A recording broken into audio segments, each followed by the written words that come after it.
सोना लगातार नया शिखर बनाता जा रहा है। एमसीएक्स पर लगातार इस हफ्ते नए रिकॉर्ड बनते जा रहे हैं और एमसीएक्स ही नहीं, इंटरनेशनल मार्केट में भी गोल्ड नया हाई बना चुका है, लगातार नया हाई बनाता जा रहा है। अगर इसी तरह की तेज़ी अगर जारी रही तो त्योहारी सीज़न तो गोल्ड ज्वेलर्स के लिए काफ़ी ख़राब रहने वाला है। किस तरह से माहौल बदल रहा है? ये दिवाली 80,000 वाली होने वाली है, ऐसे में क्या ज्वेलर्स के लिए एक झटका है, क्योंकि उन्होंने इस त्योहारी सीज़न काफ़ी तैयारी कर रखी होगी।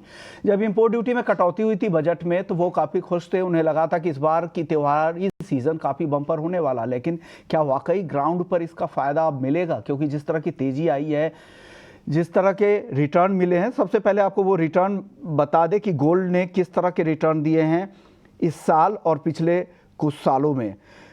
गोल्ड का अगर घरेलू बाजार का रिटर्न देखें 2024 में तो 23% और कॉमेक्स गोल्ड ने 31% की तेजी 2024 में दिखाई है।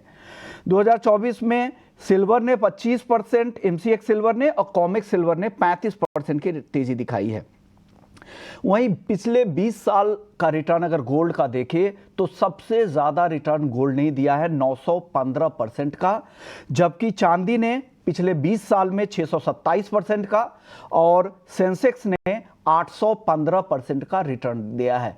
अब इस बार की जो तेजी है, इसके पीछे की वजह क्या है? इसके पीछे की सबसे बड़ी वजह है जो रिस्क प्रीमियम है, खाड़ी देशों में जो लड़ाई हो रही है उसको लेकर है, अनसर्टेनिटी है, उसका फायदा यहां पर गोल्ड उठा रहा है, सेफ हेवन बाइंग यहां पर दिख रही है।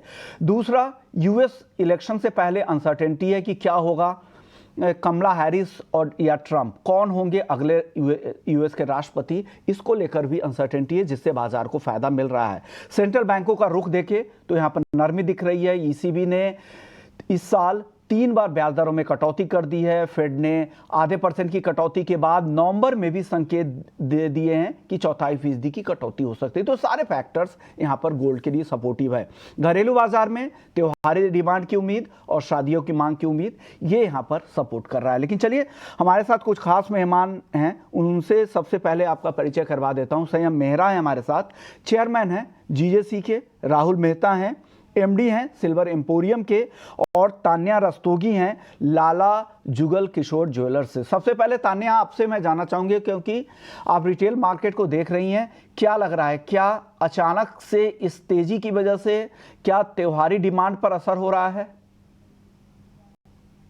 देखिए, ये जो तेजी है ये अचानक तो नहीं है, ये अवेटेड थी। 2 साल से हम लोग आपके चैनल पे और अदर चैनल्स पे बात ही कर रहे थे कि देखिए, by in fact last year Dhanteras पे मैंने किसी दूसरे चैनल पे ये कहा भी था कि अगले साल धनतेरस 80,000 के आसपास दिखनी चाहिए, क्योंकि ये बहुत 2 साल से सोना पे दबाव था, फेड रेट का दबाव था, जो कि पता था इस साल पॉजिंग आएगी और रेट कट्स वापस आएंगे तो उसके बाद सोने पे कोई रोक नहीं रहेगी।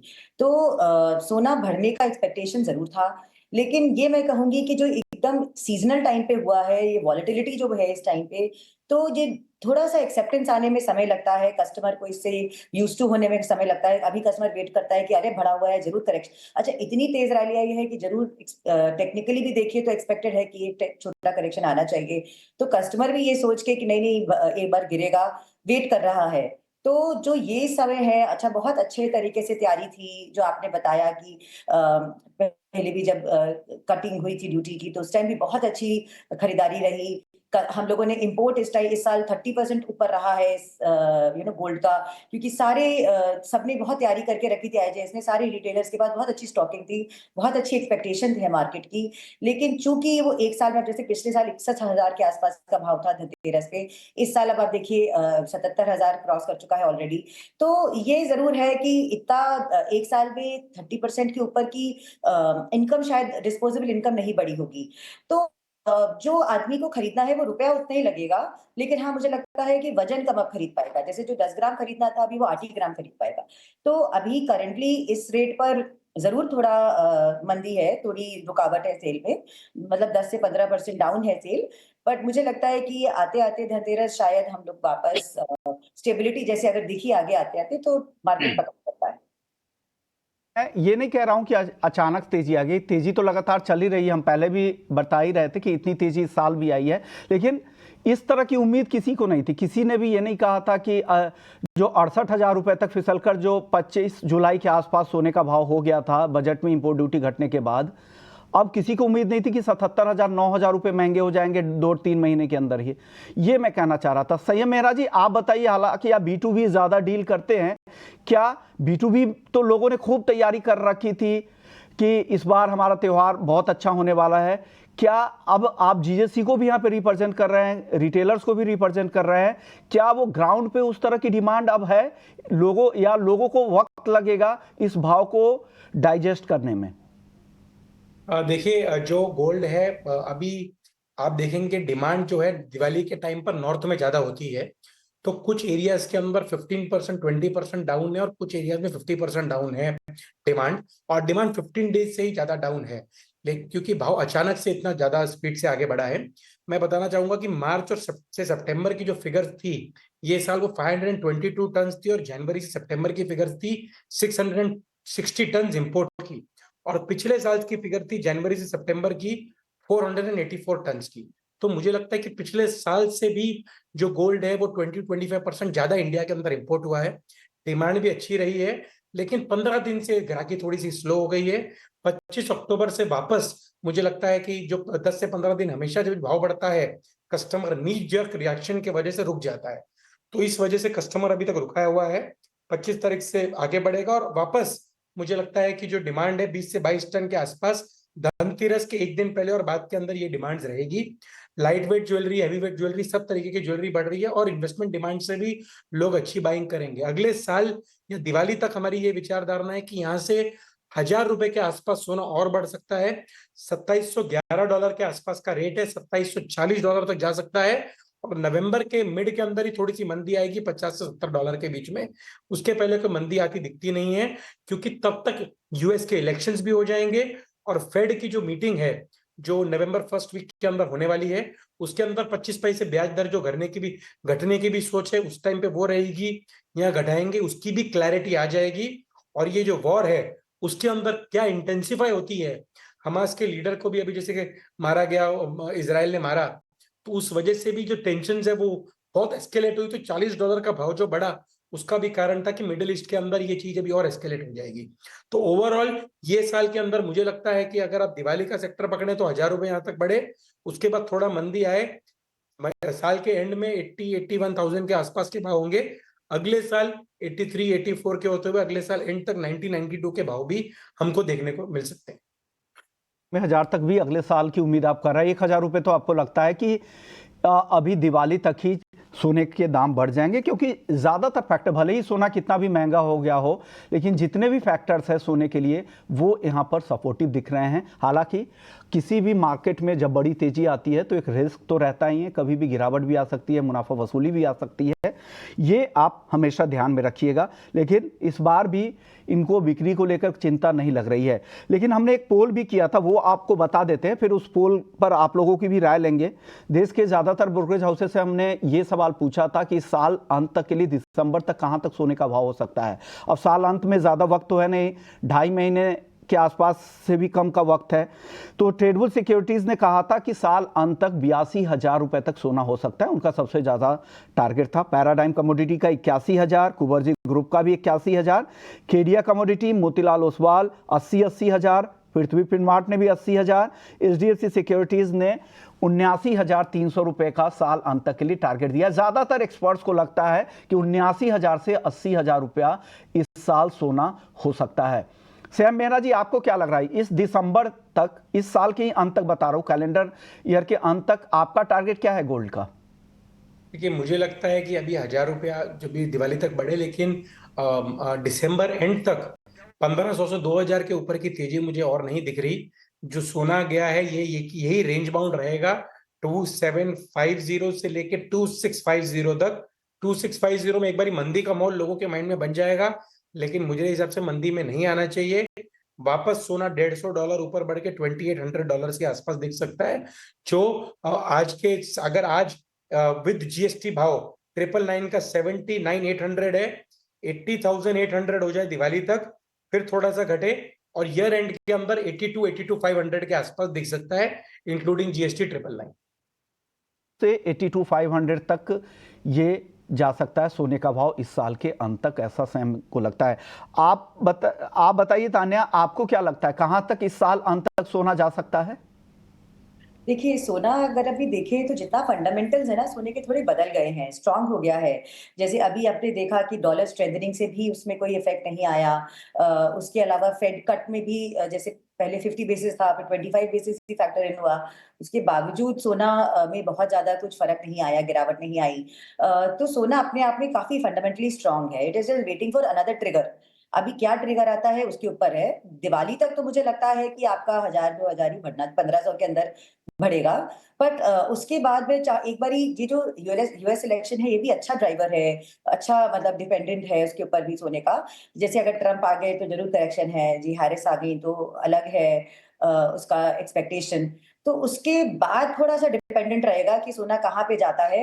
पर मैं पिछले साल से बोलती आ रही हूँ कि ये दिवाली के आसपास, दिवाली से न्यू ईयर्स के बीच में 80,000 ये पकड़ता है, क्योंकि सारे स्ट्रॉन्ग इंडिकेटर्स हैं। अभी जियोपॉलिटिकल बढ़ ही रहा है, कोई इसमें कमी है नहीं। और सारे सेंट्रल बाइंग बैंक्स जितने वर्ल्ड ओवर हैं वो जबरदस्त बाइंग कर रहे हैं।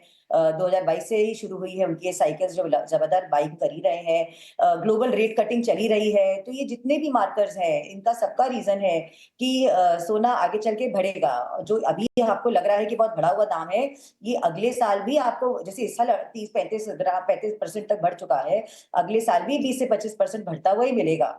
तो ये अच्छा दाम है। मैं आपके चैनल के थ्रू बोलना चाहूंगी कि जरूर सोना बढ़ा हुआ लग रहा है, हेजिटेशन आएगा खरीदने पे, लेकिन जितना भी सिस्टमैटिक तरीके से जितना भी डिप्स आए उस पे बाइंग करें। I think it will be a good strategy to have gold on you in the coming years. लेकिन आपको ये नहीं लगता है कि इस भाव पर इस बार ग्राहकी पर कुछ असर होगा? तान्या जी, बिल्कुल नहीं लगता है कि महंगे भाव का कोई असर नहीं होगा ग्राहकी पर? नहीं, ऑलरेडी असर है। देखिए सोने का तो मार्केट तो अभी है ही कम। अभी बताया मैंने आपको 15% तक ऑलरेडी मार्केट लो है। क्योंकि अभी सडन आया है। जैसे पिछले साल ना धीरे से भाव पकड़ा था, इस बार एकदम से वॉलेटिलिटी है। ये समय गलत है। अगर थोड़ा समय मिल जाता स्टेबलाइज होने का रेट को, तो रेट भी गोल्ड रेट जितना बढ़ता है देखिए सोना उतना बिकता है। एक्सेप्टेंस इंडिया में सोने के बड़े भाव की बहुत अच्छे से आती है, क्योंकि इन्वेस्टर को भी लगता है कि जी ये अच्छा रिटर्न मिल रहा है। तो जो लेडीज को कहते हैं कि ना सोना खरीदने से कोई रोकता नहीं है, और इंडिया में तो हॉबी है सोना खरीदने की। लेकिन अभी चूंकि रेट बढ़ा हुआ है, कस्टमर में एक्सेप्टेंस नहीं आ रहा है, कस्टमर के मन में है कि शायद एक करेक्शन आए, तो वो जरूर ऑलरेडी मार्केट घटा है। और अगर वॉलेटिलिटी रही तो जरूर सोने में मतलब रुपए में तो नहीं, पर हाँ वजन में जरूर कम रहेगा धनतेरस। बिल्कुल सही बात है। अचानक से कोई भी तेजी आती है तो लोगों को टाइम लगता है एडजस्ट होने में। जब वो डाइजेस्ट कर लेते हैं कि ये भाव सही है। हमने फर्स्ट हाफ में इस तरह की चीजें देखी थी, फिर अक्षय तृतीया के आसपास से फिर से उस लेवल पे लोग खरीदारी करने लगे थे। चलिए चांदी की भी बात कर लेते हैं। राहुल मेहता जी भी काफी देर से हैं। राहुल जी, आप बताइए चांदी को लेकर क्या ट्रेंड दिख रहा है मार्केट में? हालांकि गोल्ड के मुकाबले अभी भी चांदी थोड़ी ठंडी नजर आ रही है। क्या चांदी भी रफ्तार पकड़ने वाली है? आपको किस तरह का ट्रेंड दिख रहा है चांदी के मार्केट में? ये देखो, अगर सोने के मुकाबले देखने जाए तो सोना ऑल टाइम हाई पे चल रहा है और चांदी का ऑल टाइम हाई था कॉमेक्स पे $49 और अभी चल रहा है $32। तो ऑल टाइम हाई से काफी दूर है अभी भी। मगर फिजिकल स्टोर के अंदर देखेंगे तो ग्राहक आ रहे हैं, माल खरीदी हो रही है। पर्सनल कंजम्पशन के हिसाब से लोग खरीदी कर रहे हैं, प्राइजेस के कारण लोग डर नहीं रहे, लोग बाइंग कर रहे हैं। मगर एक मेजर जो ट्रेंड दिखने आया है वो चांदी की गिफ्टिंग डिमांड में काफी बड़ा इम्पैक्ट आया है। बिकॉज जो दिवाली का पीरियड होता है उसमें चांदी गिफ्ट बहुत होती है, कॉर्पोरेट गिफ्टिंग भी काफी होती है, तो उसमें मेजर इम्पैक्ट आया है। बाकी फिजिकल जो पर्सनल कंजम्पशन के लिए है उसमें कोई इम्पैक्ट नहीं है। कस्टमर्स आ रहे हैं, उनकी खुद की बाइंग कर रहे हैं, तो ये थोड़ी अच्छी सिग्नल है कि लोग खुद के लिए चांदी खरीद रहे हैं, उनको ये भाव भी सस्ता लग रहे हैं। तो चलिए, ये चांदी को लेकर प्राइस ट्रेंड सर बताइए। चांदी 1 लाख रुपए क्या इस साल अंत तक हो जाएगी क्या राहुल जी?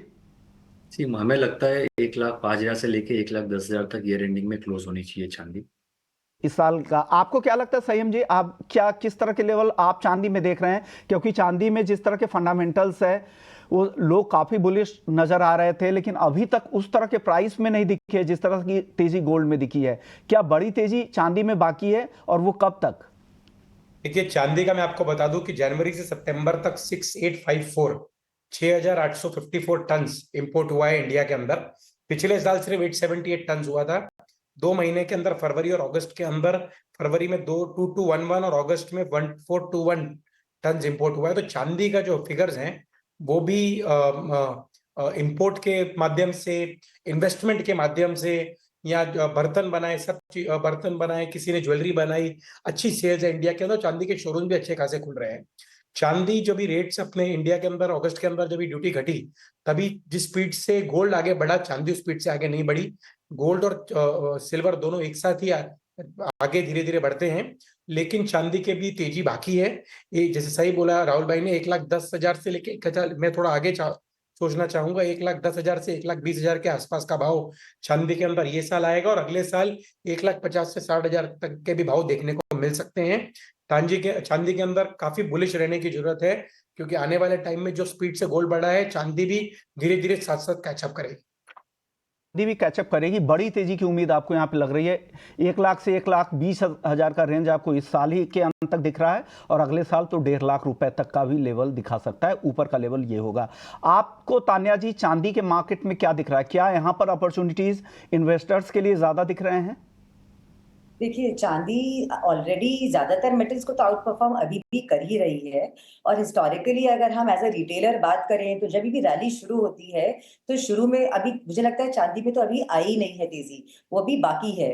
तो यूजुअली जब सोना पकड़ता है तेज, और जो कि एक्सपेक्टेड है अगले कुछ महीनों में, तो इवेंचुअली सोना कस्टमर खरीदने के कैपेसिटी नहीं रहती है, तब इमिडिएटली, और उसके बाद चांदी पे कस्टमर आना शुरू करता है, इन्वेस्टमेंट दिखने लगता है। अभी तो देखिए पर्सनल कंजम्पशन की ही ज्यादा चांदी यूज हो रही है, फेस्टिव सीजन्स की ही ज्यादा चांदी कंज्यूम हो रही है। जैसे बताया कॉर्पोरेट गिफ्टिंग में या पर्सनल, आजकल चांदी की ज्वेलरी भी बहुत चल गई है। गोल्ड इतना अनबाइबल हो गया है तो चांदी फैशनेबल भी बहुत हो गई है। कई इन्फ्लुएंसर्स और सोशल मीडिया के थ्रू ना चांदी में वो नहीं रहा कि even the best of jeweller जो हीरा पहनते हैं वो चांदी भी पहन रहे हैं। वो अपनी जगह है, लेकिन मुझे लगता है कि आगे आने वाले महीनों में, अच्छा जब भी हिस्टोरिकली देखिए तो हमेशा रैली जब शुरू होती है तो सोना तेज होता है, और आगे बढ़ के चांदी आउट परफॉर्म करती है हमेशा सोने को। और ये जो गोल्ड सिल्वर रेशियो है वो यूजुअली कम हो जाता है। तो आई थिंक कि बाय अगले मार्च तक हमको सोने से ज्यादा फिर चांदी ही में तेजी दिखाई देने को मिलेगी। उसमें इंडस्ट्रियल डिमांड भी है, उसकी माइनिंग भी कम होती है। चांदी के हर रीजन है बढ़ने के। चलिए अब कुछ बात कर लेते हैं। इन्वेस्टमेंट की तो काफी बातचीत हो गई, भाव के लिहाज से भी बात हो गई। अब मार्केट में क्या ट्रेंड चल रहा है? अब सबसे पहले चांदी से ही शुरुआत करेंगे क्योंकि चांदी की चर्चा हो रही। राहुल जी आप बताइए, मार्केट में अभी मौजूदा ट्रेंड क्या चल रहा है? किस तरह की डिमांड ज्यादा है? क्या जब ग्राहक लोग आते हैं तो क्या पूछते हैं सबसे ज्यादा? जी, चांदी बिकॉज ये फेस्टिव सीजन है, दिवाली का टाइम है, तो लोग पूजा के बर्तन काफी लेते हैं, मूर्तियों की खरीदी काफी होती है। और बर्तन जैसे डिनर सेट्स हो गए, चांदी के बर्तन और पूजा आर्टिकल्स की खरीदी ये दिवाली के आसपास काफी अच्छी होती है। और वही हम ट्रेंड देख रहे हैं स्टोर्स के अंदर भी। लोग आ रहे हैं, पूजा का सामान, मूर्ति हो गई, पूजा की थाली हो गई। गिफ्टिंग के हिसाब से हो डिमांड गया कम है, है, गिफ्टिंग के लिए पर्सनल लोग यहाँ पे ज्यादा कंजम्पशन। खरीदारी चांदी के करते आ रहे हैं। तान्या जी छोटा जवाब आप दीजिए, किस तरह के ट्रेंड आप यहाँ पे सेंस कर रही हैं आप अपने स्टोर्स में?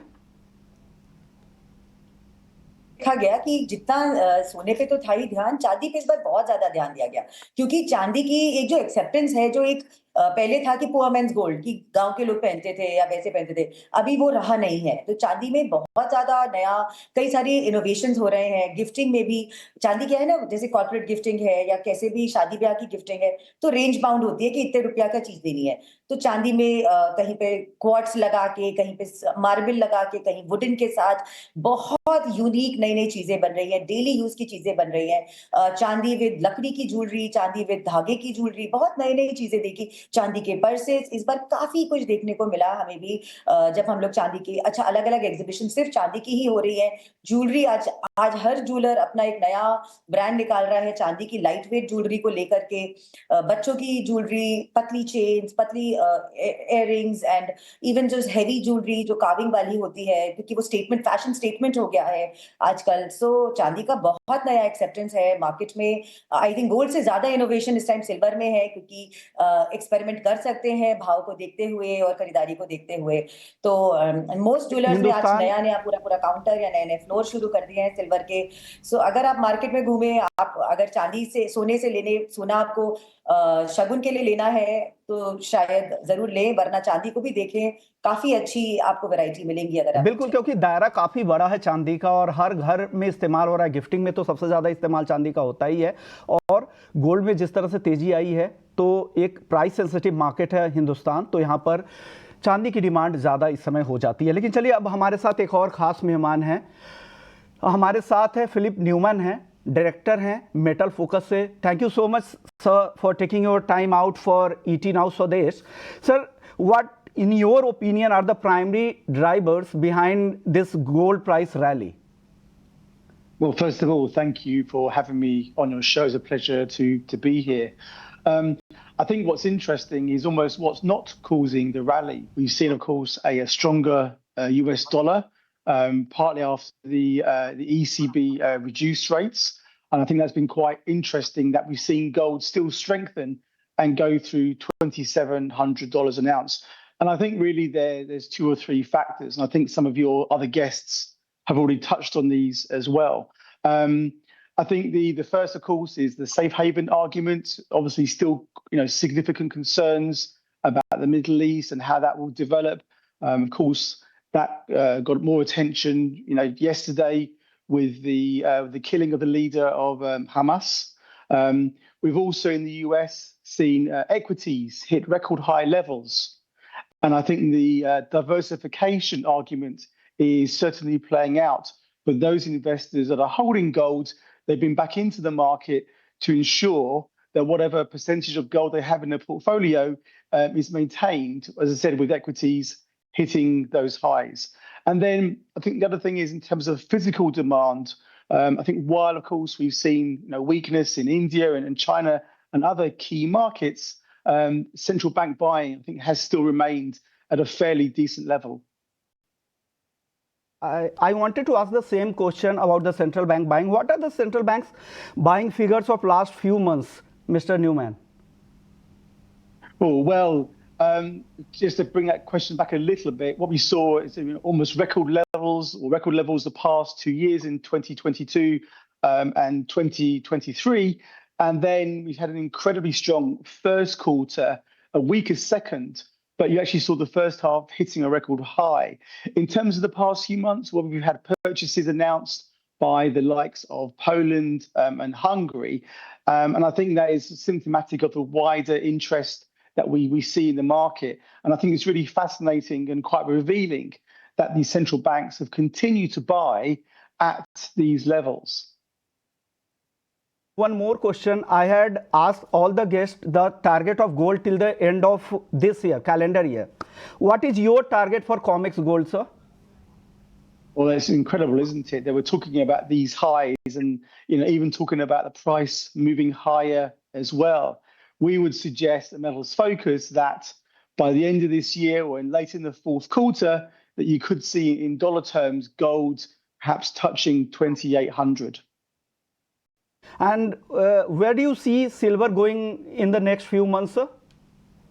Well, that's a really good question. So obviously silver has come up. We've seen positive spillovers from gold into the silver market. But even so, the gold-silver ratio, it's still holding, above 80.